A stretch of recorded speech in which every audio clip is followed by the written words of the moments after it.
Olá, esse é o Correspondente Médico. Lembrando que você também pode participar aqui conosco. Mande lá a sua pergunta, o seu comentário, o seu relato com a hashtag Correspondente Médico pelo Twitter ou também pelo Instagram da CNN Brasil. Doutor Fernando, muito bom dia para o senhor. Oi, Stephanie Alves, vamos trabalhar? Vamos falar de saúde? Vamos embora, semana só começando por aqui, a gente já abre o quadro falando justamente sobre a saúde do ex-presidente da República, Fernando Henrique Cardoso. Aos 90 anos, ele está internado em São Paulo para se recuperar de uma cirurgia de correção de uma fratura que ele sofreu no colo do fêmur.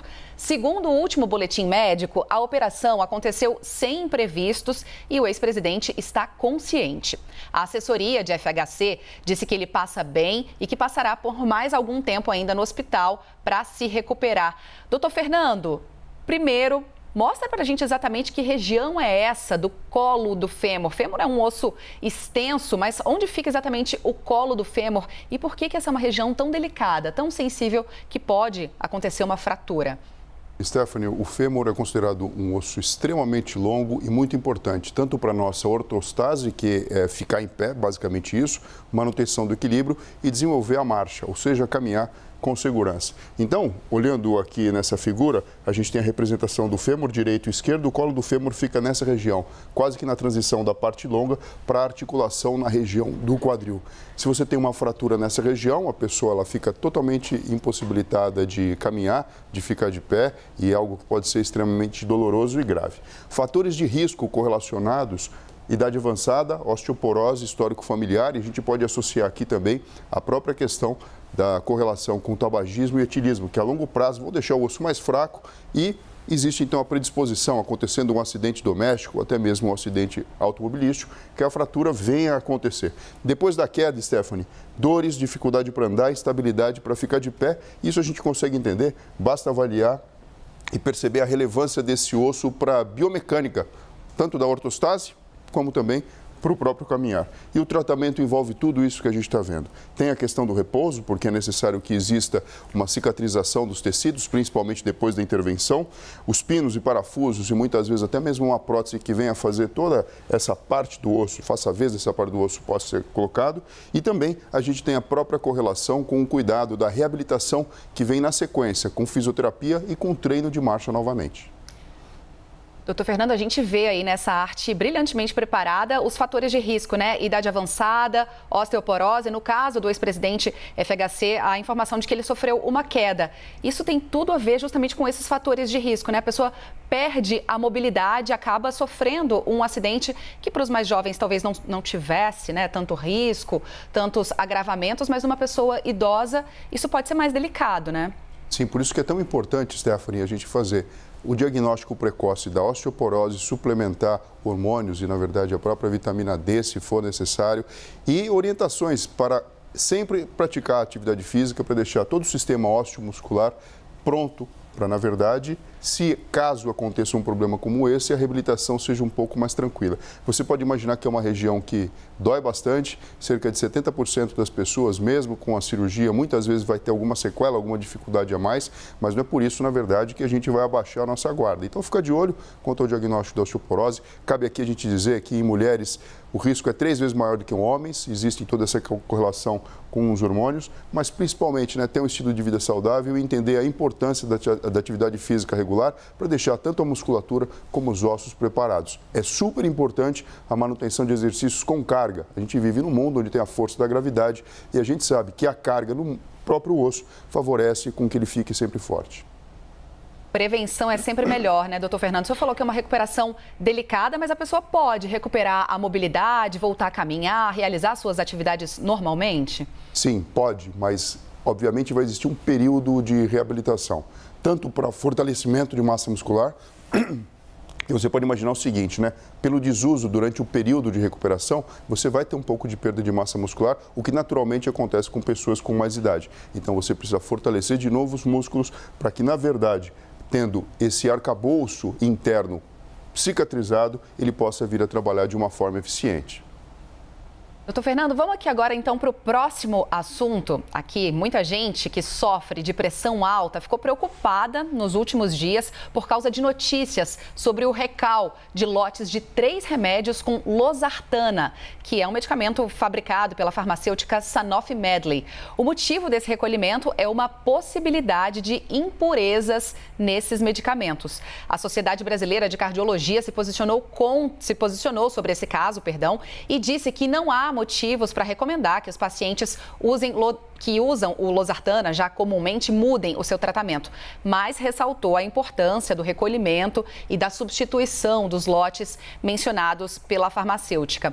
A Sanofi Medley disse que o recolhimento é preventivo e voluntário por causa das impurezas que foram encontradas nesses lotes. A farmacêutica ainda disse que essas impurezas podem aumentar o risco de câncer a longo prazo, mas que o risco para humanos ainda é desconhecido. O laboratório ressaltou ainda que não há nenhum dado que sugira que os produtos tenham causado eventos adversos relacionados a tipos de câncer, anomalias congênitas ou distúrbios de fertilidade. Doutor, mostra pra gente aí, portanto, algumas características desse medicamento losartana e quais são as orientações sobre esse recolhimento. Foi um recolhimento preventivo, uma ação promovida pelo próprio laboratório, né? Ainda não há riscos confirmados. Sim, isso mostra uma seriedade do laboratório e nós sabemos que a nitrosamida, que foi uma das substâncias identificadas, ela tem uma correlação e possibilidade de causar mutações. É lógico que ainda não se tem nenhuma notificação, mas nós que trabalhamos com os pacientes ficamos extremamente felizes e mais seguros quando uma atitude como essa é levada em consideração.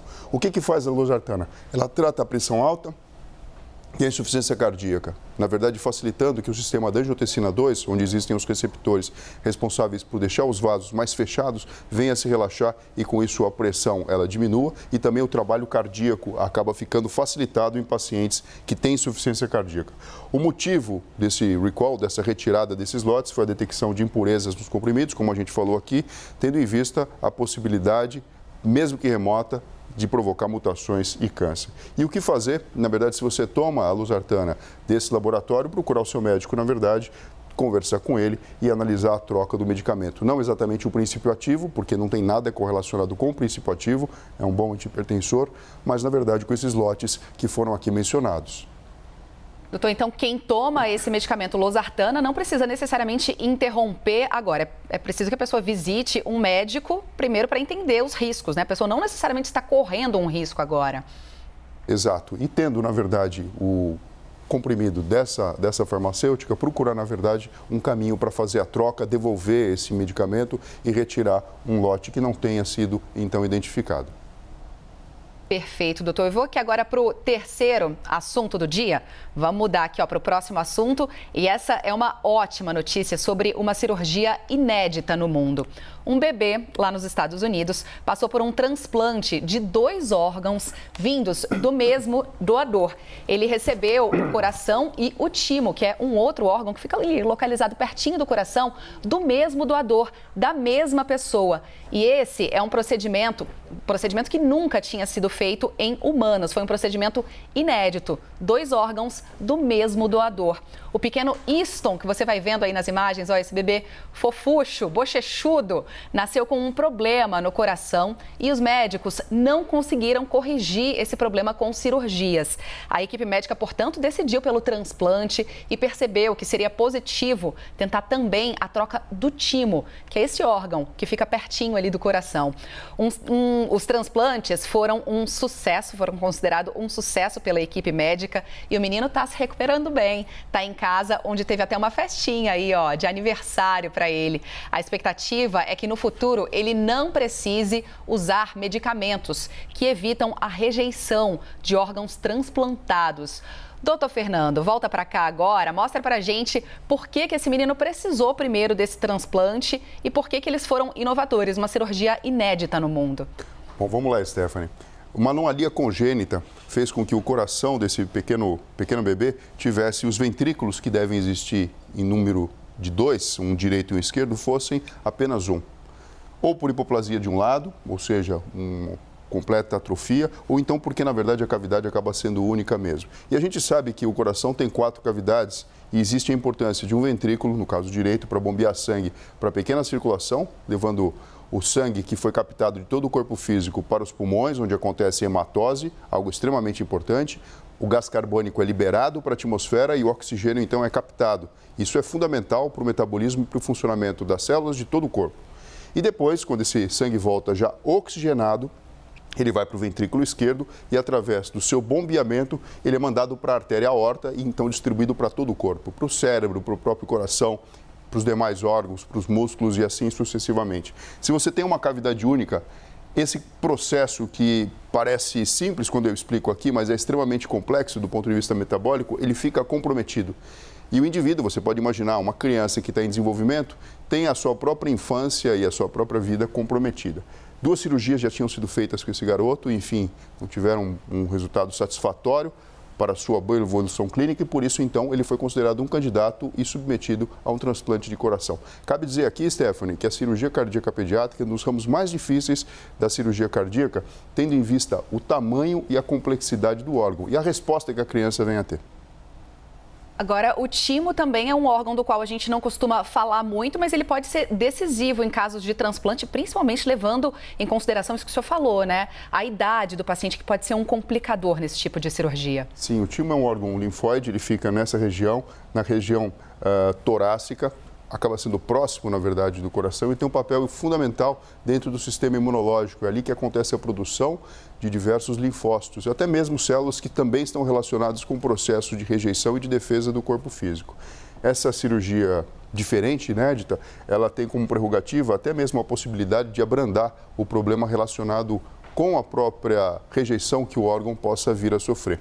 E olha só que interessante, Stephanie, você pode imaginar um bebezinho que está em fase de crescimento e, obviamente, o coração dele vai precisar crescer e se adaptar às novas realidades no decorrer do tempo. Mas com essa possibilidade, então, o sangue que chega do corpo físico dele, tanto do andar superior, que eu me refiro principalmente da cabeça propriamente dito, no andar inferior do corpo, conseguem agora ser perfundidos no pulmão, o sangue oxigenado e com qualidade redistribuído para todo o corpo físico. A criança passa a ganhar peso, o desenvolvimento neuropsicomotor fica melhor e a gente aqui torce, na verdade, para a boa evolução desse pequeno paciente, Stephanie.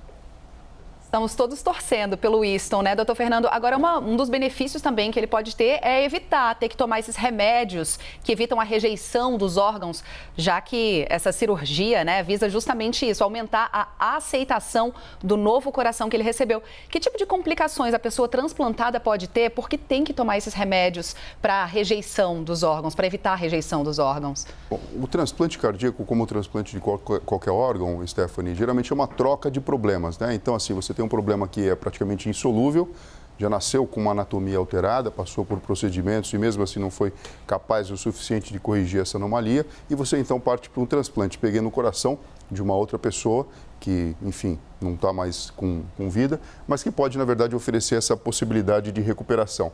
Como existe a questão da própria rejeição, o sistema imunológico ele reconhece como células diferentes do seu próprio corpo físico, por mais que você tenha uma bateria de seleção e critérios para minimizar isso ao máximo, mas a médio e longo prazo, se você não toma medicamentos imunossupressores e moduladores dessa resposta, você pode até mesmo ter uma perda do órgão. Então, quando você tem como, de forma diferente, oferecer um sistema linfóide, que faz parte do sistema imunológico, no caso do doador, você abre aqui uma possibilidade, uma janela para, quem sabe, ter uma resposta imunológica mais branda ou até mesmo tirando aí a necessidade de alguns medicamentos adicionais. Vida longa ao Winston, então. Doutor Fernando, muitíssimo obrigada. Este foi mais um Correspondente Médico. Obrigado a você, Stephanie. Pessoal, se cuidem e até breve.